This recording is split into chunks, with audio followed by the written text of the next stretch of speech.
Good morning. My name is Kathy Frazee, and I am so happy to welcome all of you here in the sanctuary and all of you who are joining us virtually. The Unitarian Universalist Congregation of Flint welcomes you just as you are at this moment. We are inclusive regardless of your sexuality, education, or income. We can all learn so much from each other. Unitarian Universalism affirms and promotes 7 principles. As I read the 7 principles, think of how the legacy of Martin Luther King also affirms them. The inherent worth and dignity of every person, justice, equity, and compassion in human relations, acceptance of one another and encouragement to spiritual growth in our congregations, a free and responsible search for truth and meaning, the right of conscience, and the use of the democratic process within our congregation and in society at large. The goal of world community with peace, liberty, and justice for all. Respect for the interdependent web of all existence of which we are a part. If you are new to us and are searching for a church that believes love, the quest for justice, and the use of reason are important, then this congregation and the UU faith might be for you. If you would like more information about Unitarian Universalism or this congregation, please contact one of our ministers, the Reverends Lynn and Jerry Kerr, at our office at uuflint.org. I hope you enjoy your time with us today. And now we have a few announcements. We had our first online dream work group on Wednesday and look forward to our next meeting on January 26th at 6 p.m. Please join us on this journey to the center of the mind and learn to understand the language of dreams. There will be a congregational meeting immediately following the service on January 30th for all UUCF members and friends. This will be both an in-person and online meeting. To take part online, just go to our YouTube channel at 11 a.m. and click on the icon for the live stream titled Congregational Meeting. This meeting will take the place of our online Zoom coffee hour, but if you are online, bring your coffee anyway. Also, please watch for an online congregational survey in your email. The survey will include questions about the start time for our services. Next week's service is a conversation with one of our favorite guest speakers, Delma Jackson. Delma is a facilitator, writer, and lecturer on social justice topics and has presented at New York University, the National Conference on Race and Ethnicity in Higher Education, the United States Conference on AIDS, and many other places. And now we'd like to light our chalice.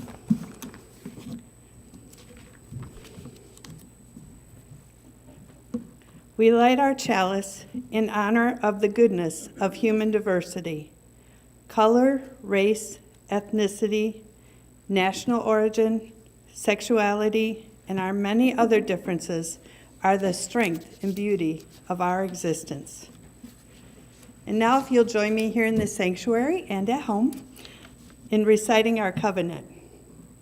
Recognizing the richness of diversity, the beauty and wonder of shared worship, and the transforming power of love and service, We gather as a sacred, intentional community to freely seek knowledge and truth, to celebrate the fullness of life, and by our actions to increase goodness and justice.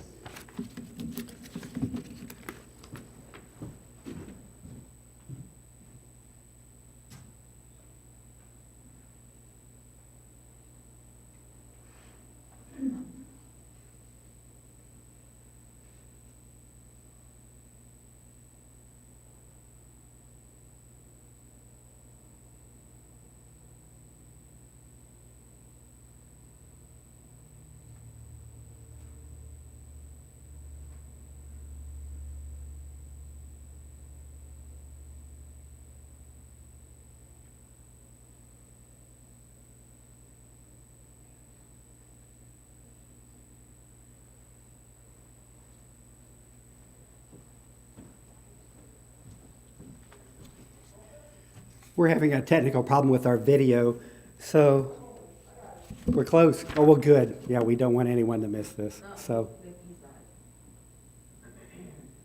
we're close. We have 5 different videos this morning, and the coordination is not easy.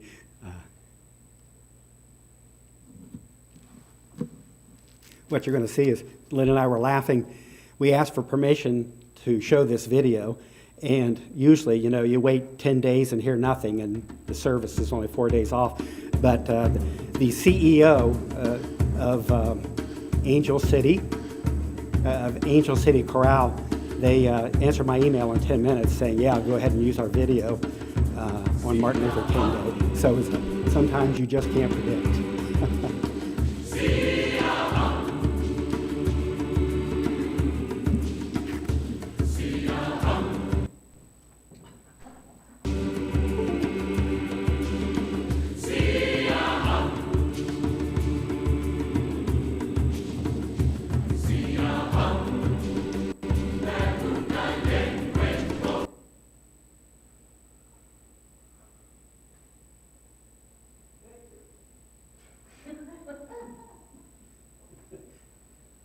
Let's go ahead and do our opening words. Okay. Think we're close? He says okay. Oh, okay. Good. Our opening words are from Carter Hayward. Love is a choice. Love is a conversion to humanity, a willingness to participate with others in the healing of a broken world and broken lives. Love is the choice to experience life as a member of the human family, a partner in the dance of life. Welcome to the dance. And thanks so much for being here on this cold morning. Should we go ahead and proceed with the other parts of our service? And then come back to this whenever. It'll fit in wherever. Proceed with that video. Oh, okay, yeah. And then, good deal.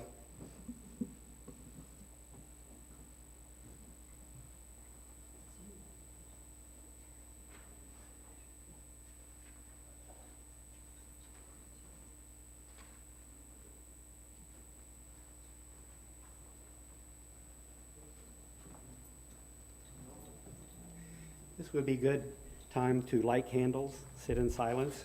So I invite you now into a quiet time, a time for spoken and silent contemplation.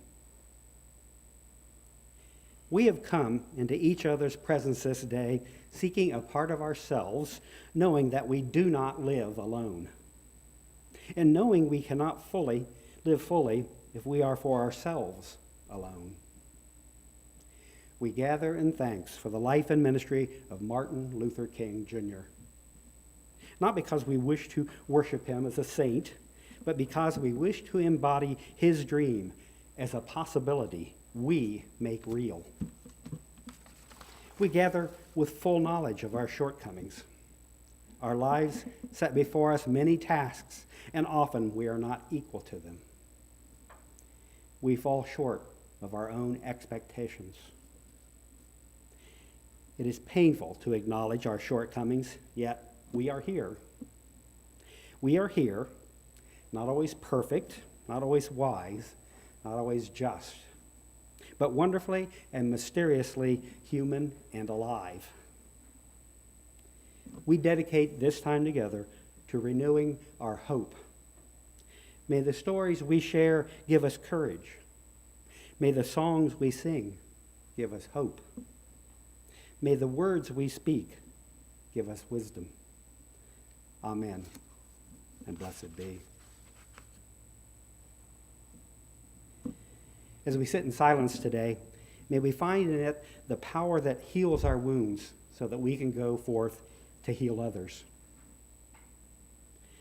During our musical meditation, you will be invited to come forward or go to the back of the sanctuary to light a candle of joy or concern. But first, let us enjoy the silence.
we can have sound?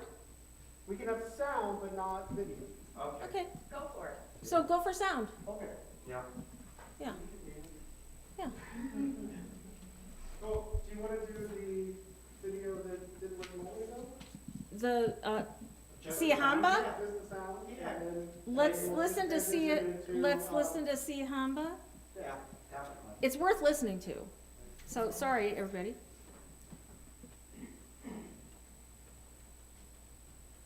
I mean, it's a good, when you go home, you can watch it too on YouTube. But.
Tim, are you ready to go straight to sermon?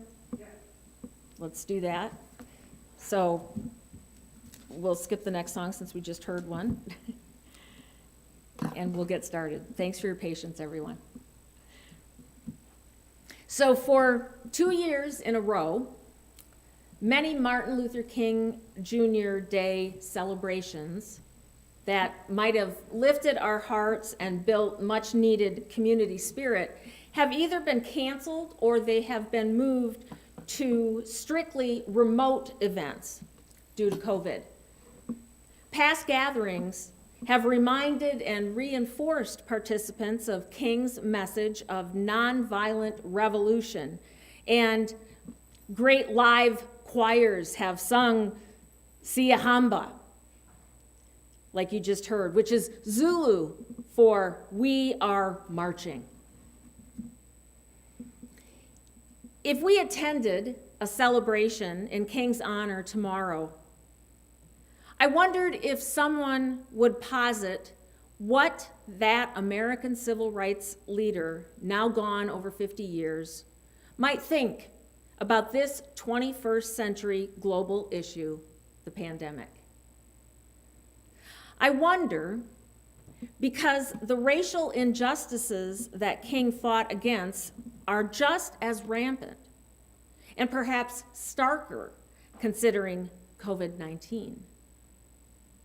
The battle for equality and against the virus is inextricably linked because the pandemic only magnifies the inequities for racial and ethnic minorities who are at higher risk for infection and have a lower survival rate. Perhaps it is more important than ever to more closely examine King's philosophy to determine our response to this crisis. And what's love got to do with it? Well, just about everything. As one pastor said, King's most important teaching was love your neighbor as yourself. King's actual words that I know you have heard many times, injustice anywhere is a threat to justice everywhere. We are caught in an inescapable network of mutuality, tied in a single garment of destiny. Whatever affects one directly affects all indirectly. I believe that nothing more clearly describes how COVID is operating across the world right now. How one country responds to COVID affects another country. What one state mandates affects another state. And whether it is an individual group, an individual, or an institution, the decisions that are made about masks, about vaccinations, boosters, and quarantine, they make a difference to all of us. That was one of the subjects King wrote about in the 8 days that he was incarcerated in the Birmingham jail in 1963 for participating in a nonviolent demonstration. While he was there, a friend smuggled in the Birmingham newspaper containing an open letter to King from 8 local clergy criticizing his methods. King responded in a 7,000-word letter written in longhand on pieces of newspaper, scraps of paper left by friends, and a notepad that his attorneys had left him in his cell. Reading this piece of history has become a tradition at many individuals' homes, universities, and governmental institutions on MLK Day. Listen as King reads a portion of it. You may well ask, why direct action?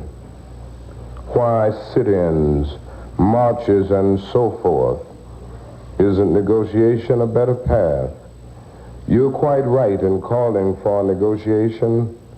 Indeed, this is the very purpose of direct action. Nonviolent direct action seeks to create such a crisis and foster such a tension that a community which has constantly refused to negotiate is forced to confront the issue. It seeks so to dramatize the issue that it can no longer be ignored. My citing the creation of tension as part of the work of the nonviolent resistor may sound rather shocking, but I must confess that I am not afraid of the word tension. I have earnestly opposed violent tension, but that is a type of constructive, nonviolent tension which is necessary for growth. Just as Socrates felt that it was necessary to create a tension in the mind so that individuals could rise from the bondage of myths and half-truths to the unfettered realm of creative analysis and objective appraisal, so must we see the need for nonviolent gadflies to create the kind of tension in society that will help men rise from the dark depths of prejudice and racism to the majestic heights of understanding and brotherhood. The purpose of our direct action program is to create a situation so crisis-packed that it will inevitably open the door to negotiation. I therefore concur with you in your call for negotiation. Too long has our beloved Southland been bogged down in a tragic effort to live in monologue rather than dialogue. My friends, I must say to you that we have not made a single gain in civil rights without determined legal and nonviolent pressure. Lamentably, it is an historical fact that privileged groups seldom give up their privileges voluntarily. Individuals may see the moral light and voluntarily give up their unjust posture. But as Reinhold Niebuhr has reminded us, groups tend to be more immoral than individuals.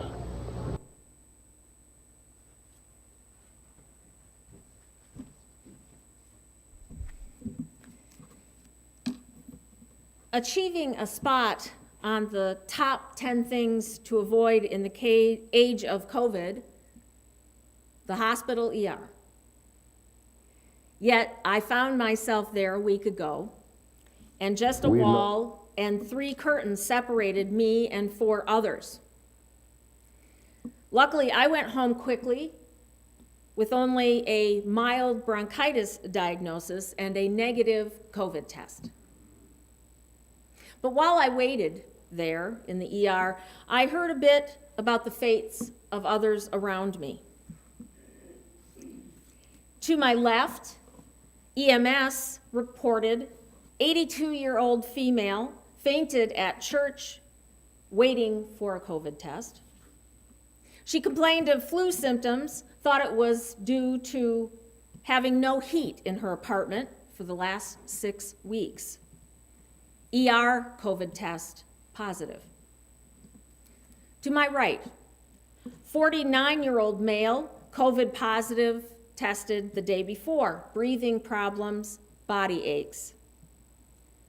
Kitty corner, 89-year-old male, overall weakness, difficulty breathing, positive test 2 days ago. I heard the ER doc further diagnose him with pneumonia, admit with IV and oxygen ASAP. Directly across from me, female mid-30s, positive COVID test 1 week before, and also positive October 2021. Nausea, difficult breathing. Each of those patients was African American, and each told the single ER nurse who was caring for all of us that they had not been vaccinated. She responded to each that she highly recommended that they get vaccines once they felt better so she didn't have to see them again. In the Birmingham letter, King said that some situations of crisis could open the door to negotiation. Ending up COVID positive and ill in the ER could be that crisis. From the sound of it, my comrades in the ER would eventually get vaccinated if they lived. They saw the light, so to speak, and for some, that's exactly what it might take. Of course, we don't have a healthcare system in America that can allow every unvaccinated person to get motivated like this. Nor does it look like we can wait for all institutions to act or even our government to mandate soon enough to make a difference. Soon enough, which is now. King would probably say that people need to see the light, or laws need to be passed that require people to mitigate this unprecedented surge. Because King realized that for some people, individual experiences that stirred their emotions are needed to change their minds. When it came to oppressors. So when it comes to COVID, that probably means that someone's life or a loved one's life is either taken or is at serious risk. That's when they have the aha moment. In the case of larger groups, though, King wrote, "Privileged groups seldom give up their privileges voluntarily." In other words, we will continue to hear the same popular arguments about civil rights being violated because of masking or vaccines or worries about tracking devices being inserted in people's arms until compliance is institutionalized by some system or some government. You see, King understood that his methods could work for one person at a time, but for large-scale transformation, only laws brought about by massive, nonviolent action would America change its ways. And he also knew that if he sat and he waited until the time was deemed to be right by outside authorities, justice would never be achieved. Here is how he explained it.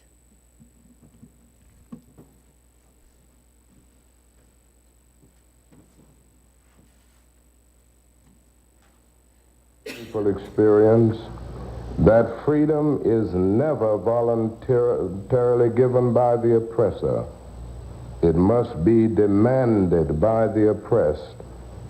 Frankly, I have yet to engage in a direct action campaign that was well timed in the view of those who have not suffered unduly from the disease of segregation. For years now, I have heard the word wait. It rings in the ear of every Negro with piercing familiarity. This wait has almost always meant never. We must come to see with one of our distinguished jurists that justice too long delayed is justice denied. We have waited for more than 340 years for our constitutional and God-given rights. The nations of Asia and Africa are moving with jet-like speed toward gaining political independence. But we still creep at horse and buggy pace toward gaining a cup of coffee at a lunch counter. Perhaps it is easy for those who have never felt the sting dots of segregation to say wait. But when you have seen vicious mobs lynch your mothers and fathers at will and drown your sisters and brothers at whim, when you have seen hate-filled policemen curse, kick, and even kill your black brothers and sisters, when you see the vast majority of your 20 million Negro brothers smothering in an airtight cage of poverty in the midst of an affluent society, when you suddenly find your tongue twisted and your speech stammering as you seek to explain to your 6-year-old daughter why she can't go to the public amusement park that has just been advertised on television, and see tears welling up in her eyes when she is told that Funtown is closed to colored children, and see ominous clouds of inferiority beginning to form in her little mental sky, and see her beginning to distort her personality by developing an unconscious bitterness toward white people. When you have to concoct an answer for a 5-year-old son who is asking, "Daddy, why do white people treat colored people so mean?" When you take a cross-country drive and find it necessary to sleep night after night in the uncomfortable corners of your automobile because no motel will accept you. When you are humiliated day in and day out by nagging signs reading white and colored.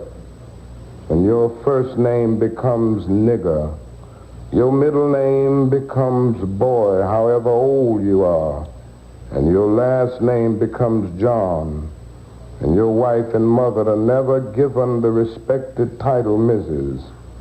When you are harried by day and haunted by night by the fact that you are a Negro, living constantly at tiptoe stands, never quite knowing what to expect next, and are plagued with inner fears and outer resentments. When you are forever fighting a degrading and degenerating sense of nobodiness, then you will understand why we find it difficult to wait.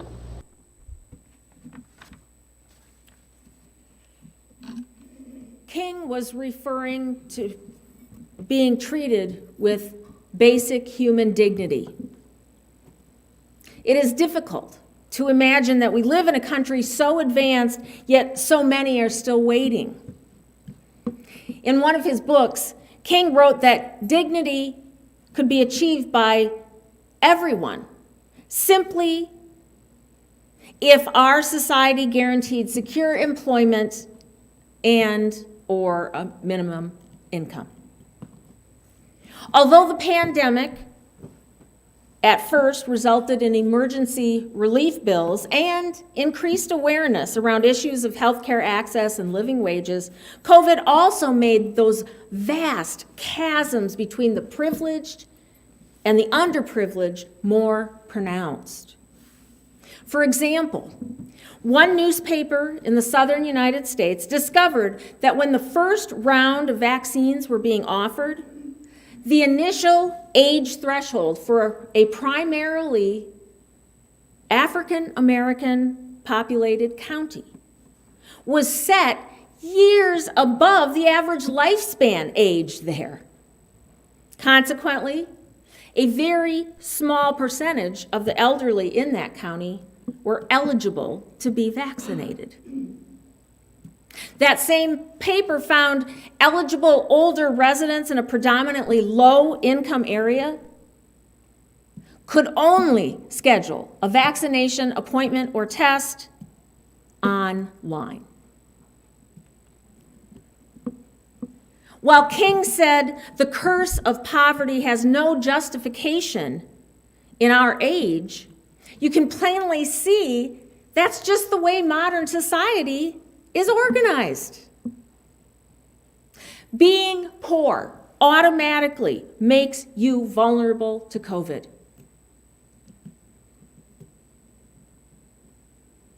But it's not just healthcare itself, but an entire society built on capitalism that impedes pandemic survival. Now, we've all been inconvenienced by COVID, and for some of us, it's even hit us financially. But if you were just getting by before COVID, how would your accessibility to food have been affected, for instance? Would you have been able to work at home or quarantine to stay safe? How and where would you have purchased and stocked up on cleaning supplies or even toilet paper? And masks. There are free non-medical masks in most buildings you go into. We have some right out there. But to really protect yourself, the CDC is saying now that we should have disposable N95 masks. They're sold out all over the place. And if you do happen to find the approved ones, you'll pay anywhere from $1.49 a piece to $12 per mask. Now, there are some health departments I've read around the country that are ordering them to give them away. But several companies online who manufacture them are so far behind on producing them that the first shipments will not arrive until March. In the meantime, the ERs are understaffed and over capacity, with people who can't afford to heat their homes, much less buy an effective, approved, disposable mask. 3M and Honeywell are happily making a fortune, and poor people are dying. And then, if it isn't enough, you add on the incarceration rate of black males and the overpopulation of jails and prisons, and we might as well call them petri dish prisons.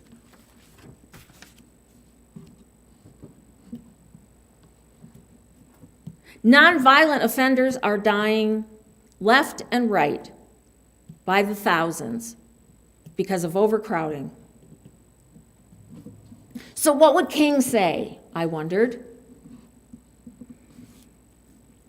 I hope he wouldn't say anything. I believe he would be shouting and marching and demanding justice in our healthcare system. This time, people aren't getting hurt or dying because they're out there participating in marches or freedom rides. They're becoming sick and dying just because they're living in a country that has one of the best medical systems the world over, that is inaccessible to many of its own citizens. And that, King said, in 1966 was the most shocking and inhumane of all forms of inequality. Yet here we are, 56 years later, and we continue to force people into unhealthy, risky situations and do not provide the proper preventative care that they should be having. I think that's not only inhumane, it's heartbreaking.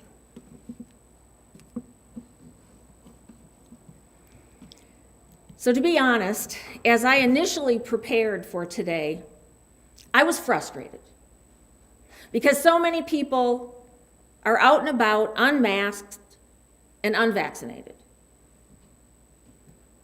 And then I moved on to aggravation due to what I know some people say are the irrational thoughts of those folks who won't listen to reason, who think COVID is a conspiracy or the vaccine is going to make them sick. And I also felt sadness for all those people that have died or may still die in the hospital all alone because their loved ones can't come in. But I've finally settled on anger. I've grown anger over our institutions and our government and the systems that have failed for so many years to take care of every citizen. And you know why else I'm angry?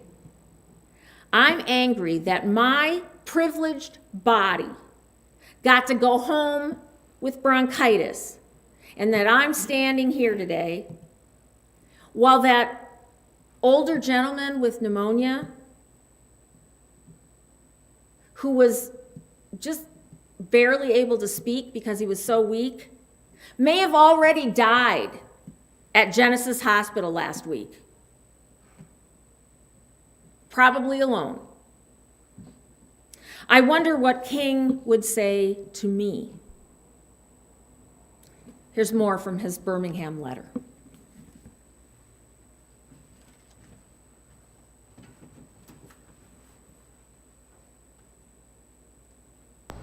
I must make two honest confessions to you, my Christian and Jewish brothers. First, I must confess that over the past few years I have been gravely disappointed with the white moderate. I have almost reached the regrettable conclusion that the Negro's great stumbling block in his stride toward freedom is not the white citizens' counselor or the Ku Klux Klaner, but the white moderate who is more devoted to order than to justice, who prefers a negative peace, which is the absence of tension, to a positive peace, which is the presence of justice, who constantly says, I agree with you in the goal you seek, but I cannot agree with your methods of direct action, who paternalistically believes he can set the timetable for another man's freedom, who lives by a mythical concept of time, and who constantly advises the Negro to wait for a more convenient season. Shallow understanding from people of goodwill is more frustrating than absolute misunderstanding from people of ill will. Lukewarm acceptance is much more bewildering than outright rejection. I had hoped that the white moderate would understand that law and order exist for the purpose of establishing justice, and that when they fail in this purpose, they become the dangerously structured dams that block the flow of social progress. I had hoped that white moderates would understand that the present tension in the South is a necessary phase of the transition from an obnoxious negative peace in which the Negro passively accepted his unjust plight to a substantive and positive peace in which all men will respect the dignity and worth of human personality. Actually, we who engage in nonviolent direct action are not the creators of tension. We merely bring to the surface the hidden tension that is already alive. We bring it out in the open where it can be seen and dealt with, like a boil that can never be cured so long as it is covered up, but must be open with all its ugliness to the natural medicines of air and light. Injustice must be exposed with all the tension its exposure creates to the light of human conscience and the air of national opinion before it can be cured. In your statement, you assert that our actions, even though peaceful, must be condemned because they precipitate violence. But is this a logical assertion?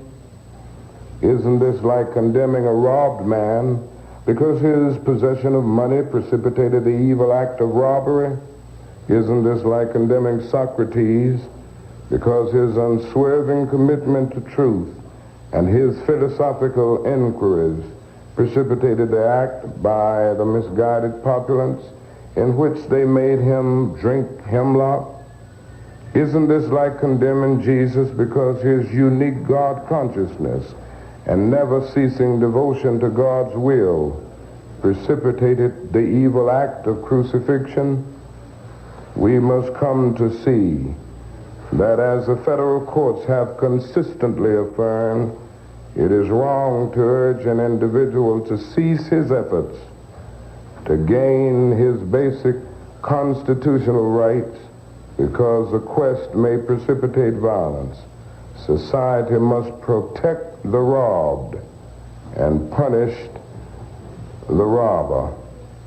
I had also hoped that the white moderate would reject the myth concerning time in relation to the struggle for freedom. More and more, I feel that the people of ill will have used time much more effectively than have the people of goodwill. We will have to repent in this generation, not merely for the hateful words and actions of the bad people, but for the appalling silence of the good people. Human progress never rolls in on the wheels of inevitability. It comes through the tireless efforts of men willing to be co-workers with God.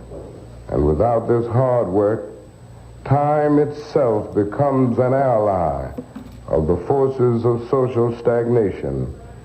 We must use time creatively in the knowledge that the time is always ripe to do right. King wrote that human progress never rolls in on wheels of inevitability. We have all grown tired of COVID. But its end is not inevitable if we just get comfortable and try to wait it out. No, King said the measure of a person is where we stand at times of challenge and controversy. Now, I'm pretty sure that most of us do what is best for the common good. So I think King might have further asked us, what else can we do for others? Have we talked to our friends and our relatives who aren't doing the right thing? Are there things that we can do to help marginalized populations understand why the vaccine is safe and important? And how can we make vaccine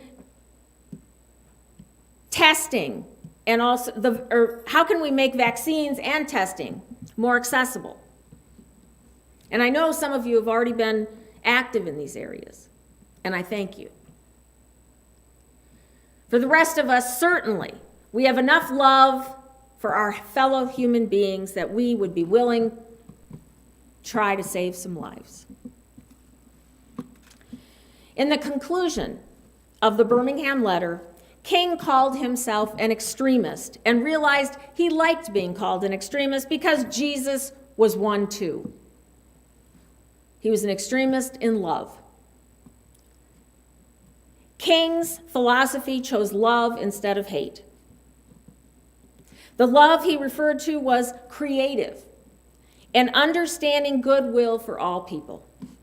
He said that we must all rise to the level of love. Rise to the level of love. We will get frustrated and even angry at times over the uncooperative and misinformed people out there. But I think King would ask that we all practice patience to defeat injustice. We should demonize systems, not individuals. King would not want us to humiliate those who disagree with us. He would ask that we educate and promote understanding and empathy and compassion. He would believe, I think, that love and trust will prevail. And perhaps he would remind us that we can never truly understand the deep feelings of mistrust and fear that others have. And he might even say, don't expect things to happen overnight by handing someone a scientific pamphlet. And like King, I would agree that in the end, the universe does bend toward justice. But people are dying, so the universe needs a little help. So we must march on, step by step, in love, in humility, in compassion, and justice for every person. May it be so. And if you please join in singing One More Step. It's in your gray hymnals, 168, and stand as you're willing and able.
moment for generosity.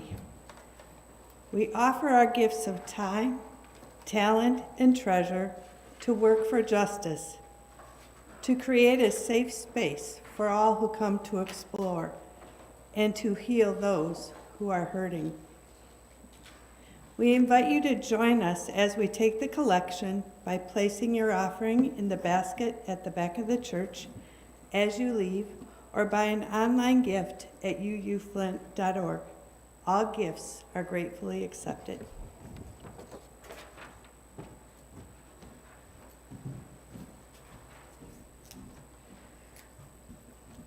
May we step forth from here in love, love that empowers us, love that spills forth from us, and love that recognizes our neighbor in the nameless stranger on the street.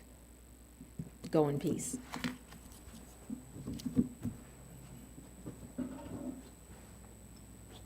And let us extinguish our chalice. We extinguish this flame, but not the light of truth, the warmth of community, or the fire of commitment.